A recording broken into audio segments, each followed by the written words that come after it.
In terms of Maine, the analysis that I've been looking at suggests that actually in terms of the reduction in spending, the biggest effects will actually be on the southern states, primarily, ironically, the states that voted for Mitt Romney will get the biggest effects from the spending cuts.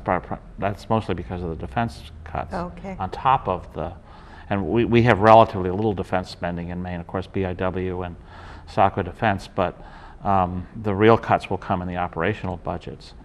What's going to kill Maine if this happens is the new recession. So right. In round numbers, we're growing right now. The U.S. economy is growing right now at about 1.8%. We're projected to grow about 2.2% next year. Still very slow. Mm-hmm.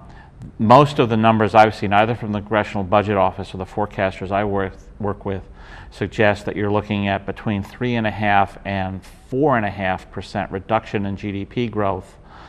So you take 4.5% off 2%, and you're into minus 2.5%, which is the recession. The reduction is from these expected cuts. Yeah. Okay.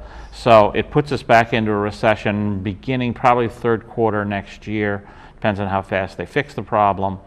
And we essentially fall back into recession, as Joel points out, just as Europe has, because they've chosen to cut spending and they're actually raising taxes at the same time. The difference is, as Joel also points out, we don't want to do any of those things where the Europeans did. Mm-hmm. So we will have accomplished the same objective they've managed to get to, that just saw today that Europe's now in recession for the second consecutive quarter. Mm-hmm. We'll have managed to achieve that on a policy basis that nobody really wants to do. Mm-hmm.